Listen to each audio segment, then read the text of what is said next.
네, 오늘 하나님께서 저와 여러분들에게 주신 말씀은 마태복음 4장이죠.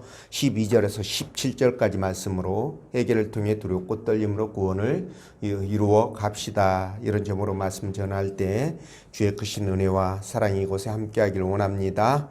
네, 감사합니다.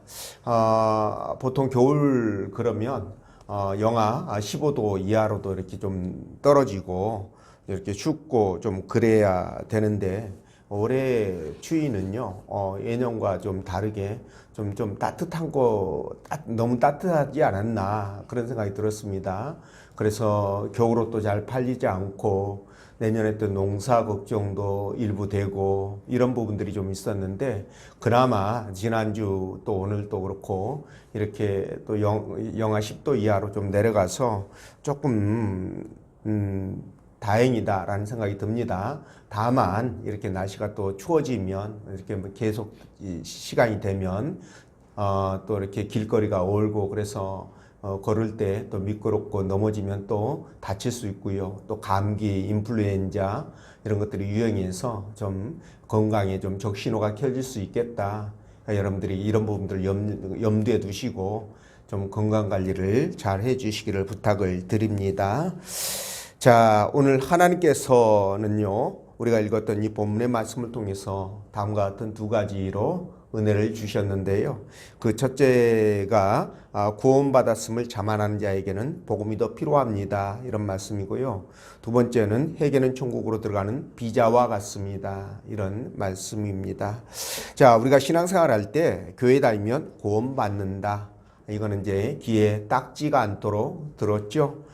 그러다 보니까 그래서 그럴 거라고 생각하는데 신앙생활 하는 데 있어서 긴장감이 없이 그냥 세상 사람들과 별 다를 바 없이 구별됨이 없이 그렇게 살아가는 경우가 상당히 많습니다.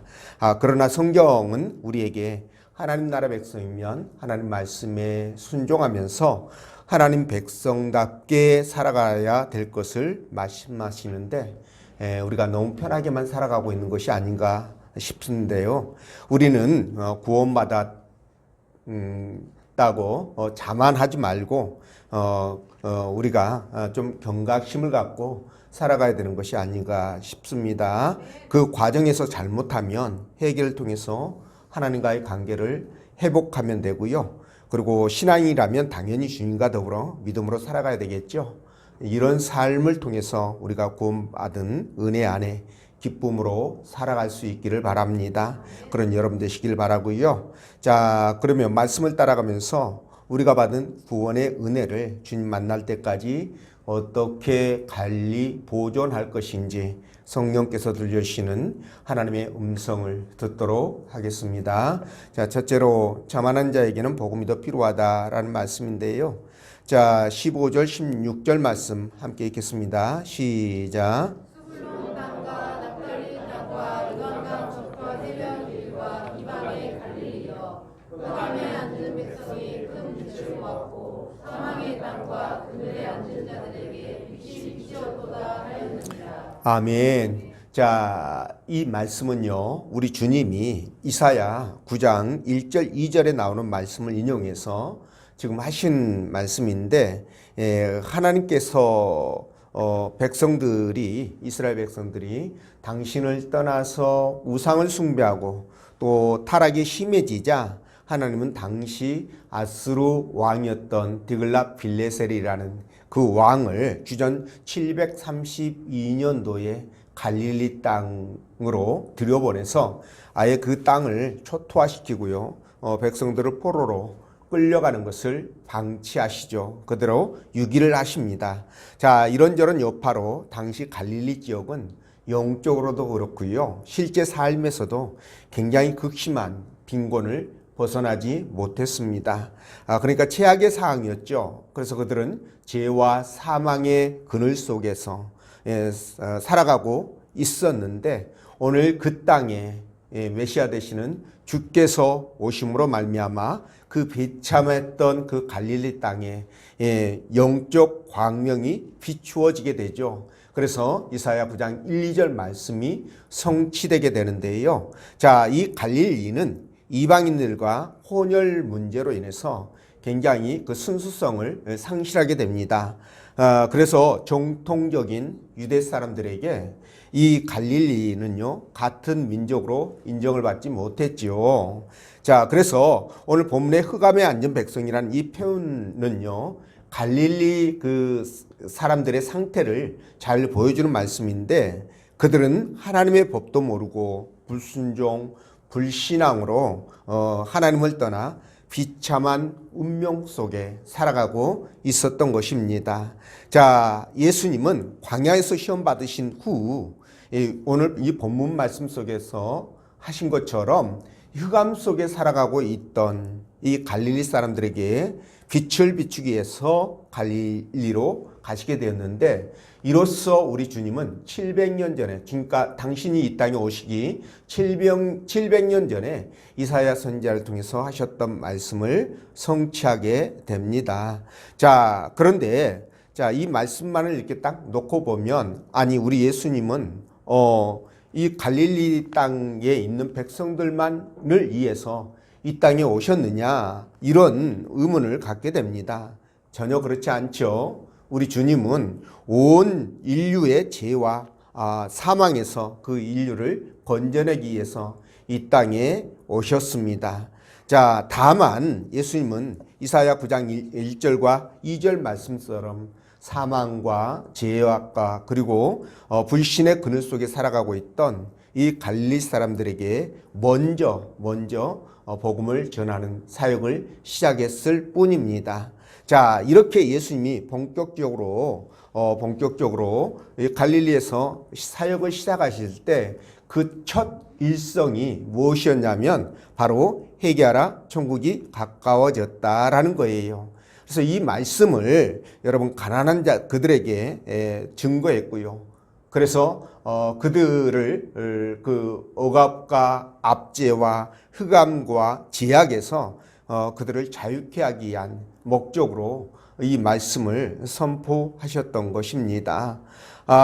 그런데 우리 주님은 누가복음 4장 18절 19절에 말씀하신 그대로 갈릴리에서 사역을 하실 때요, 거기 사람들의 소경에 눈을 띄우고, 그리고 안진뱅이를 걷게 하고, 그리고 문둥병자를 고치고 귀신을 쫓아내고 죽은 자를 살림으로 인하여 진정한 메시아가 당신이라는 것을 온 천하에 선포하게 됩니다.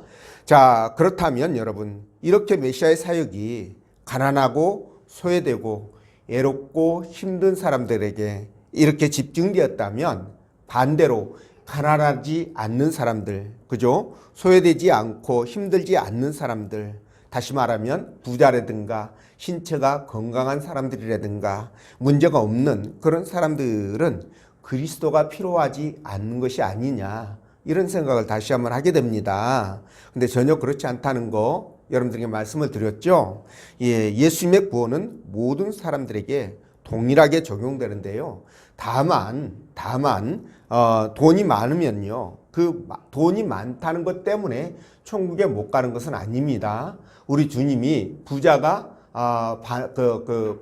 천국 가는 것이 낙타가 그 바늘기로 들어가는 것보다 힘들다는 말씀을 하셨잖아요. 근데 이 말씀의 뜻은 부자는 절대 천국 가지 못한다, 이런 말이 아니고요. 무엇입니까? 그만큼 누릴 게 많으면, 이 땅에서 누릴 게 많으면 하나님 통치에 순응하기가 어렵지 않겠습니까? 그죠? 그래서 그걸로 인해서 결국 천국에 들어가기가 어렵다, 이 뜻입니다. 그래서 돈이 많아도요, 하나님을 더 의지하고 그분의 통치에 순응한다면, 부자든 건강한 사람이든 눌리지 않는 사람이든 눌리든 사람이든 상관없이 어떻게 한다? 천국에 들어가는데 전혀 문제가 되지 않는다, 이 말씀을 하시는 겁니다.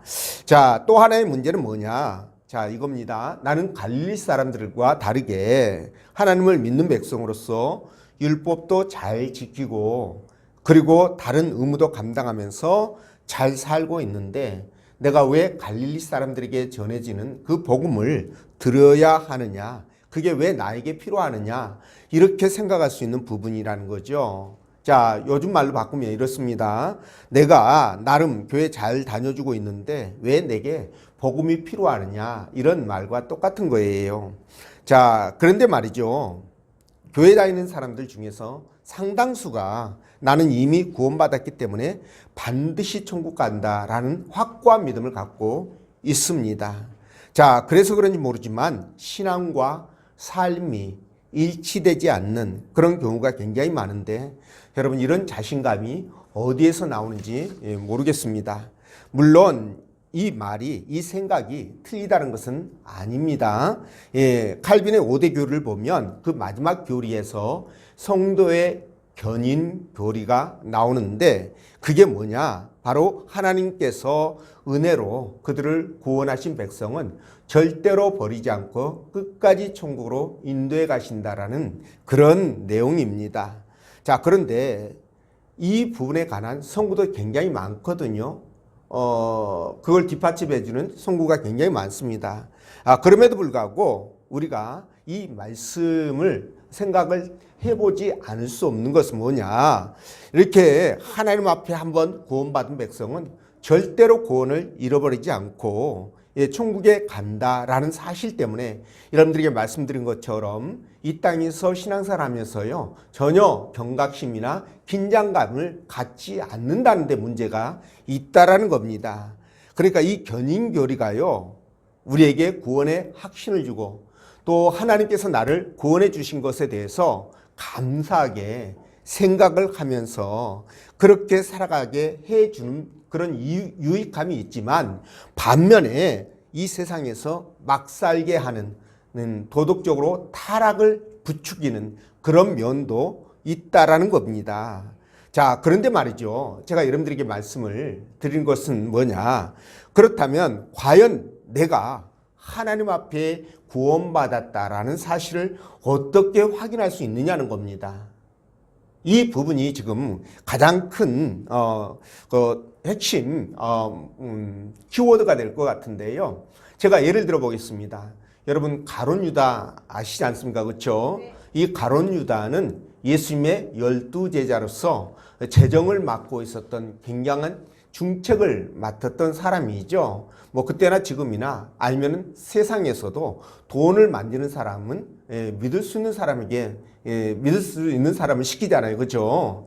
그와 마찬가지로 이 가룟 유다가 예수님의 재정 담당으로 예수님을 3년 동안 따라다녔을 때 그 주변에 있었던 제자들을 포함해서 모든 사람들은 가룟 유다가 구원을 받았다라고 생각을 했지, 그가 구원받지 못했다라고 생각한 사람은 아마 한 사람도 없었을 것으로 그렇게 추정이 됩니다. 그런데 여러분 결론적으로 봤을 때 가룟 유다 끝에 가서 보니까 어떻게 됐습니까? 구원을 받지 못했다라고 결론을 낼 수밖에 없다라는 거예요. 그리고 여러분 데마 잘 아시죠? 그리스도계, 그리고 또 디도, 이런 사람들도요, 사도 바울과 함께 복음을 전하다가 그들이 무슨 이유 때문인지는 모르겠지만 세상으로 돌아가 버렸다, 이렇게 말하고 있습니다. 자, 여러분 사도 바울과 함께 복음을 전하면서 열심히 그렇게 신앙을 가지고 살아갈 때 그 주변에 있는 사람들이 누가 이들이 그 주님을 떠나고 배교할 것이라고 생각을 했겠습니까? 그러니까 이런 것들을 볼 때 알 수가 없는 것이 없다는 것입니다. 그리고 여러분들도 알다시피 대제사장이었던 엘리 아시잖아요.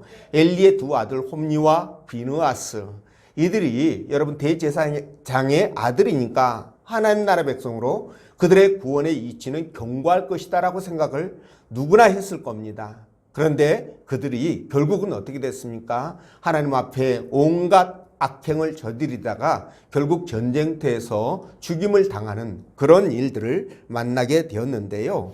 이 일이 성경에서만 있느냐? 그렇지 않죠. 우리 주변에도 이런 일들이 너무 많다는 겁니다. 교회 다니다가 여러분 배교한 사람들 얼마나 많습니까?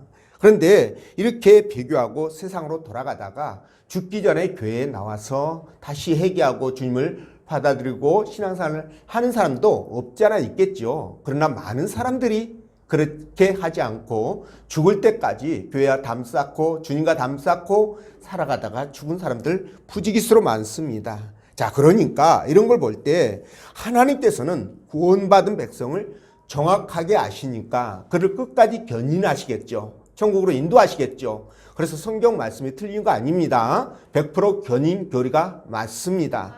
그러나 우리가 볼 때, 저와 여러분들이 볼 때 내 주변에 있는 사람이 구원 받았는지 받지 못했는지 우리는 불완전하기 때문에 하나님처럼 알 수가 없다라는 거예요. 그래서 저와 여러분들은 어떻게 신앙생활을 해야 되느냐? 빌립보서 2장 12절 말씀처럼 그러므로 나의 사랑하는 자들아 너희가 나 있을 때뿐 아니라 더욱 지금 나 없을 때에도 항상 복종하여 두렵고 떨림으로 너의 구원을 이루라 이렇게 말씀하시는 겁니다. 그래서 그랬는지 모르겠지만 여러분 잘 아시는 한경리 목사님 있잖아요. 이분이 이제 병석에 있을 때 문병원 목사님들에게 하셨던 말씀이 있답니다. 예수 잘 믿으세요. 아니, 목사님들에게 예수 잘 믿으세요. 이게 말이 됩니까? 잘 믿고 있다고 생각할 거 아니겠어요? 그렇죠? 그런데도 불구하고 이렇게 말했다는 것은 나름의 의미가 있다라고 우리가 생각을 해야 되겠지요. 자, 예수님도 구원받은 섭리라고 한껏 교만해가지고 겸손을 몰랐던 바리새인들보다도 감히 하늘을 우러러 쳐다보지 못하고 가슴을 치며 통회하는 세리들에게 뭐라고 말씀하셨느냐? 너희가 더 저들보다 의롭다라고 말씀하셨습니다.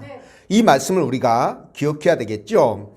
자, 그래서 말이죠. 우리가 구원받았다는 것만 믿고 하나님 말씀에 불순종하거나 또는 세상과 구별된 삶을 살지 못한다면 어떻게 될까요? 분명 책망받은 바리새인과 다를 바가 없을 것이다. 이 말씀을 드립니다. 자, 그런데 여러분 구원받은 백성 이 안에는 누가 계십니까?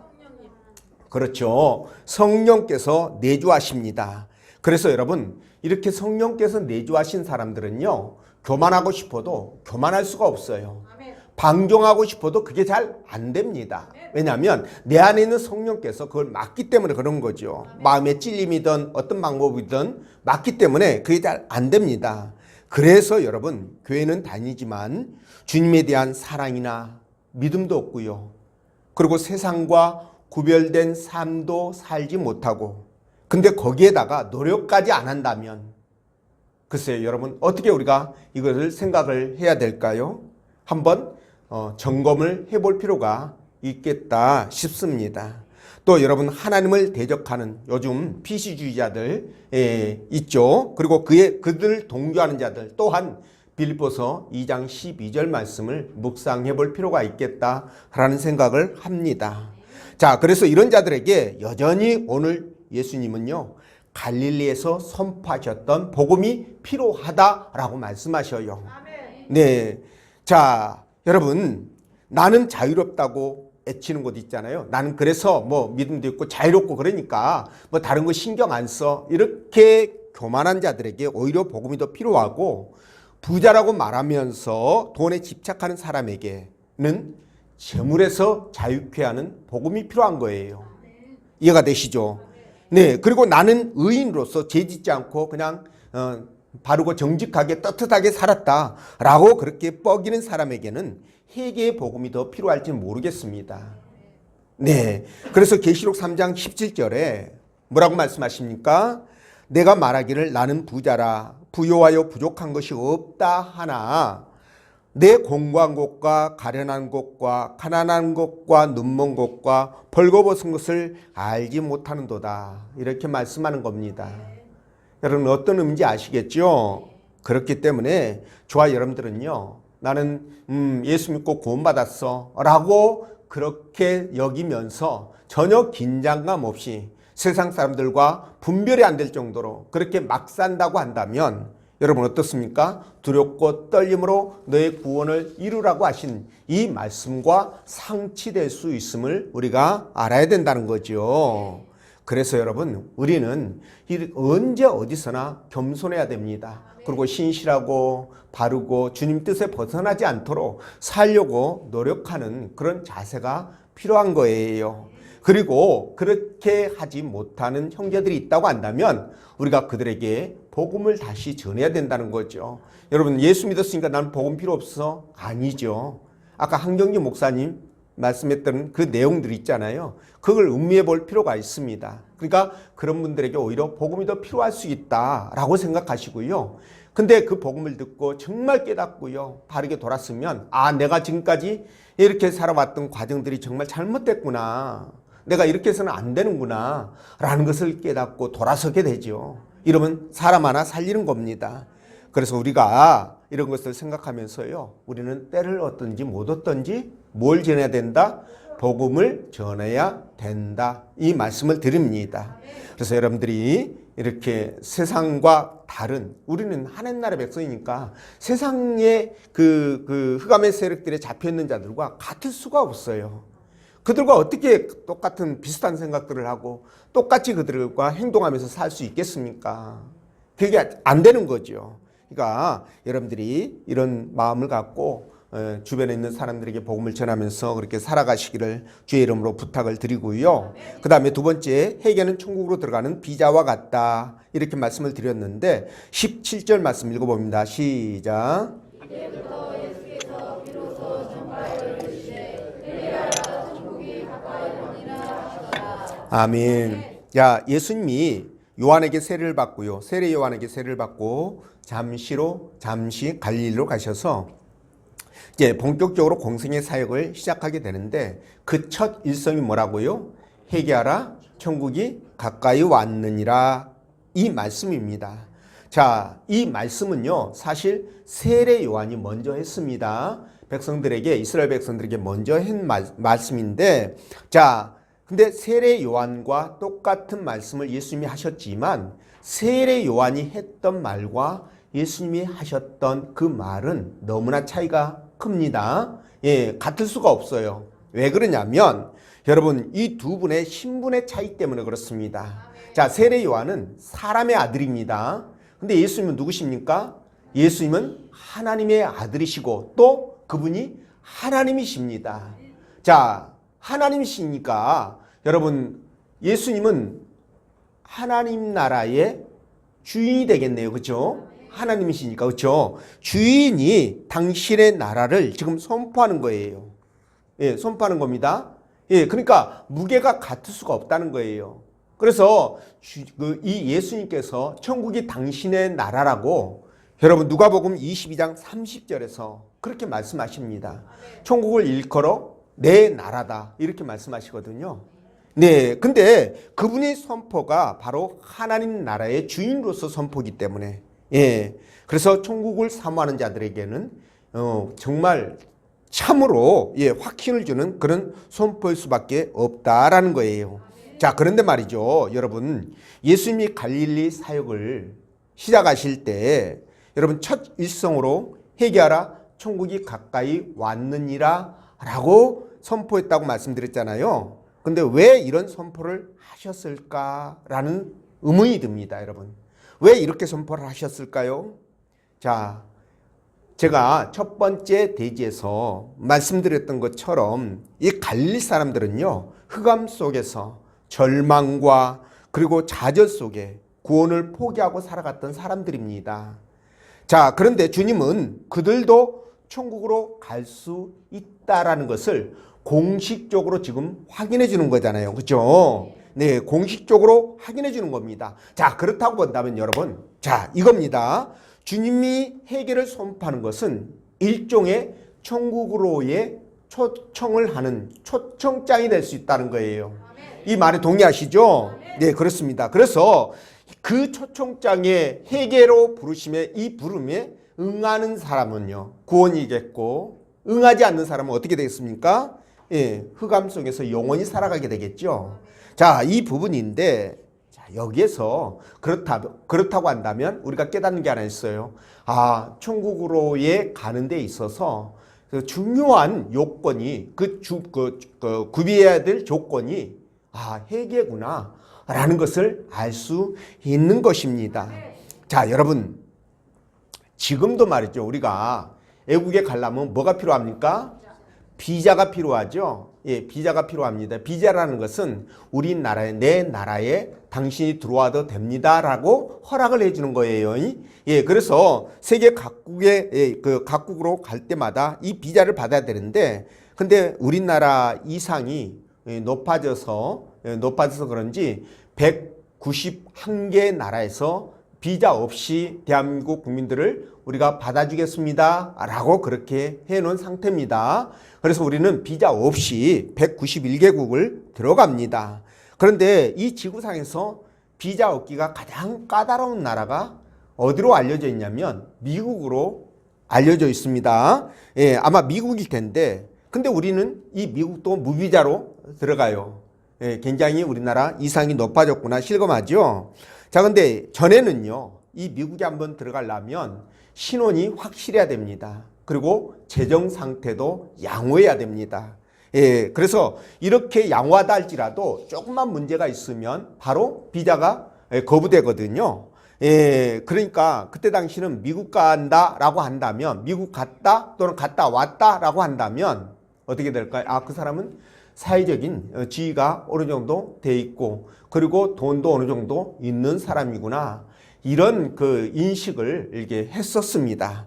자, 그런데 말이죠, 그런 미국과 비교할 수 없는 최상의 나라가 있죠. 예, 그렇습니다. 인류가 꿈꾸는 궁극의 유토피아, 그죠? 이 표현이 맞겠죠? 예, 그야말로 인간의 생각으로서는 도저히 상상할 수 없는 나라가 있는데, 바로 그 나라가 어디입니까? 천국입니다. 근데 여러분, 제가 말씀드릴게요. 천국 갈 때 여러분 비자가 필요합니까? 안 필요합니까? 예, 아까 말씀드렸잖아요. 답은 미리 드렸습니다. 천국에 들어갈 때도 반드시 뭐가 필요하다? 비자가 필요하다라는 거예요. 비자가 있어야 됩니다. 비자 없이 들어갈 수 없어요. 근데 이 비자가 무엇일까요? 바로 주를 믿고 회개하는 거예요. 예수 그리스도를, 예, 회개하고 예수 그리스도를 영접하는 것입니다. 이게 바로 비자예요. 너무 쉽죠? 예, 아니 재정 보증 안 써도 되고 신원 보증 안 해도 되고요. 천국 가는 게 이렇게 쉬울 줄 몰랐네. 회개하고 예수만 믿으면 돼. 그러면 천국은 프리패스입니다. 그죠? 예, 이렇게 간단하게 갈 수가 있는데요. 근데 여러분, 우리 주님 이렇게 간단하게 갈 수 있는 방법을 분명 말씀해 주셨잖아요. 뭐예요? 그게 회개하라, 천국이 가까이 왔다. 그러니까 회개하면 천국 갈 수 있다, 이 말씀을 하신 거예요. 천국의 주인 되시는 우리 주님께서 직접 그렇게 말씀하셨으니까 더 이상 천국 가는데 어떠한 조건이 필요하지 않는다는 겁니다. 그래서 돈으로도 못 가고 우월한 신분으로도 못 가고, 예, 그리고 어떤 행위도 요구하지 않는 그런 비자만 우리가 소유하면 되는 겁니다. 이 얼마나 감사할 일입니까? 그래서 사도행전 3장 19절에 뭐라고 말씀하시느냐? 그러므로 너희가 회개하고 돌이켜 너희의 죄 없이 함을 받으라. 이같이 하면 새롭게 되는 날이 주 앞으로부터 이를 것이요, 그랬죠. 자, 이 말씀이 뭡니까? 회개만 하면 천국 비자를 넉넉하게 내줄 수 있다, 이 뜻입니다. 그렇죠? 네, 그렇습니다. 그래서 우리가 이 짧은 말씀 속에서 말할 수 없는 은혜를 느끼게 되고요. 그리고 또 하나, 회개의 중요성을 우리가 깨닫게 되는 것입니다. 자, 혹자는요, 회개에 대해서 예수 믿을 때 그냥 한 번 하는 거, 이렇게 생각을 하기도 합니다. 그렇지만 여러분, 이 회개라는 것은 한 번으로 끝나는 문제가 아니고 평생 해야 되는 성화의 과정이다, 이 말씀을 드립니다. 자, 여러분, 우리가 예수 믿을 때 분명 마음으로 믿고 입으로 시인한다고 그랬잖아요. 그걸 통해서 구원을 받게 됩니다. 근데 그 과정에 여러분, 회개가 함축적으로 들어가 있다라는 거예요. 반드시 회개가 있게 됩니다. 근데 물론 개인의 차이에 따라서 내가 회개한 것을 확실하게 인지할 수도 있고요. 인지 못할 수도 있겠다 싶은데 어쨌든 간에 이 회개가 수반되게 되어 있습니다. 그래서 이 회개를 통해서 지금까지 살아온 가정 속에 예수 믿는 그 순간입니다. 그 전에 살아왔던 그 가정 속에 지었던 죄들, 그리고 지금까지 이 순간까지 지었던 모든 죄들을 사함받게 되는 거예요. 이해가 되시죠? 그래서 하나님 나라 백성이 되는 겁니다. 왜냐하면 이 죄를 가지고는 하나님을 만날 수가 없기 때문에 그래요. 하나님이 너무나 거룩하신 분이기 때문에 점도 흠도 없는 분이시기 때문에 단 조금이라도 죄가 있다고 한다면 덜컥 걸리고 만다는 거죠. 근데 우리가 예수 그리스도를 믿을 때 그분의 보혈로 인하여 우리를 깨끗하게 씻어버리기 때문에 우리는 점도 없이 흠도 없는 그런 자들이 되어서 하나님 나라 백성이 되고 그분의 자녀가 되는 것입니다. 자, 그렇다면 이제 문제가 뭐냐? 성화의 과정이라는 거죠. 내가 예수 믿고 나서 짓는 죄에 대해서는 어떻게 할 것이냐라는 겁니다. 자, 이 부분은요, 어떻게 해결할까요? 바로 죄를 지을 때마다, 그죠? 지을 때마다 하나님 앞에 회개를 통해서 그것을 정리하면 된다는 겁니다. 그래서 이거를 성화의 과정이라고 말씀을 드렸는데, 자, 이 회개를 통해서 말이죠. 우리가 하나님 앞에 참 부족하고 연약한 자구나, 내가 이렇게 부족하고 못난 자구나, 이런 것들을 자각하게 되는 거예요. 회개를 통해서. 여러분, 그렇기 때문에 이 회개를 통해서 내가 겸손해지게 되고요. 그리고 내 신앙이 건강하게 성장할 수 있는 것입니다. 그래서 여러분, 회개가 없는 사람은 교만한 사람이에요. 회개가 없으면 교만한 사람입니다. 그리고 회개가 없으면은요, 나를 겸손하게 돌아볼 수가 없으니까 하나님과 점점 멀어질 수밖에 없습니다, 여러분. 이거 꼭 아셔야 됩니다. 겸손해질 수도 없을 뿐만 아니라 하나님과 멀어지게 됨으로 말미암아 심각한 문제를 초래할 수가 있다라는 거예요. 이 부분을 우리가 기억해야 됩니다. 그래서 우리는 날마다 그리스도 앞에 나와서 회개함으로 겸손하게 나를 낮추고 돌아보면서 거룩한 자들만이 들어갈 수 있는 그 하나님 나라의 기쁨으로 들어갈 수 있어야 한다는 거죠. 그런 여러분 되시기 바랍니다. 많은 사람들은요, 주님이 메시아로 오실 때 세상을 호령하는 정말 어마어마한 능력과 권능을 가지고 이 세상을 압도하는 그런 힘을 가지고 오실 줄로 알았습니다. 그리고 유대에 있던 종교 지도자들, 정치 지도자들은요, 주님이 오시면 자기들부터 먼저 찾아올 것으로 그렇게 생각을 했어요. 그래서 너무나 무방비로 있었던 겁니다. 심지어 동방박사들이 와서 그리스도가 태어났는데 어디서 태어났냐? 그러니까 그때부터 허둥지둥 서기관들 부르고 율법사들 불러서 그리스도가 어디에서 태어났냐는 것을 이제 찾기 시작하잖아요. 그래서 나중에 베들레헴이라는 것을 알아내게 됩니다.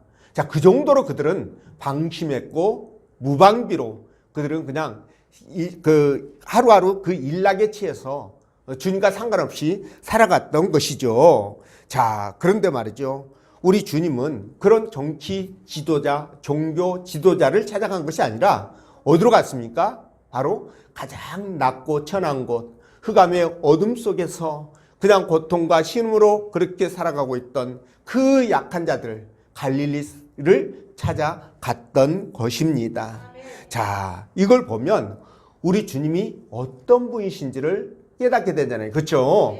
우리 주님이 너무나 겸손하시고 낮은 자세로 이 땅에 오셔서 정말 사람들을 섬겼던 그런 분이시구나 라는 것을 다시 한번 깨닫게 됩니다. 그래서 저와 여러분들도 마찬가지입니다. 진정 우리가 주님의 제자라고 한다면, 우리가 하나님 나라의 그 백성이고 하나님의 자녀라고 한다면 우리 또한 어떻게 살아가야 될까요? 주님을 닮아가는 것이 맞습니다. 주님처럼 완벽한 경지에 이룰 수는 없다 할지라도 최소한 우리가 그분을 닮아가려고 하는 시도들이 필요하다는 거예요. 이런 시도 자체도 없이 우리가 산다면 여러분, 우리는요, 저 세상 사람과 다를 바가 없는 겁니다. 아니, 예수 믿고 하나님 나라 백성이 됐으면 증표가 나타나야 되잖아요. 증언이 나타나야 되지 않습니까? 그 증표나 증언이 뭡니까? 세상과 구별된 삶이에요. 하나님을 기뻐하고 그분을 사랑하며 형제들 그분의 형상과 원앙을 따라 창조된 형제들을 사랑하는 것으로 우리의 신앙의 모습이 나타날 수밖에 없는 것입니다. 안 그렇습니까, 여러분? 그러니까 이런 모습들이 우리를 통해서 드러나야 저와 여러분들이 나는 구원받았구나라는 것을 확신할 수 있는 거예요. 근데 그런 것이 없다라고 한다면 여러분 정말 나는 정말 여러분 통회하며 자복하면서 하나님 앞에 내 자신을 한번 돌아볼 수 있는 그런 시간들이 되어야 된다는 거죠. 이 말씀을 드립니다. 그래서 그런 정말 주님처럼 낮은 마음으로, 낮은 자세로, 겸손한 마음으로, 그죠? 예, 정말 주변에 있는 힘들고 어려운 자들, 어둡고 소외된 형제들을 찾아서 복음을 증거할 수 있어야 되고요. 그리고 그들을 섬길 수 있어야 됩니다. 이게 우리 믿음의 사람들의 모습이라고 저는 생각합니다. 그게 바로 작은 그리스도인이 아니겠습니까? 작은 그리스도가 아니겠습니까? 그죠? 예, 그래서 이런 자세로, 이런 마음으로 우리가 살아간다면 하나님께서 감동하시게 될 것이고요. 그리고 그런 삶에 대해서 주님은 반드시 우리에게 보답을 해 주신다. 왜냐하면 네 행위에 상급이 있다고 말씀했기 때문에 그렇습니다. 그래서 우리가 이런 주님을 정말 어떤 일이 있어도요 끝까지 섬기면서 그분의 은혜 안에 믿음 안에 살아가시라고 부탁을 드립니다. 그런 여러분 되시기를 주의 이름으로 축원드립니다. 기도합니다.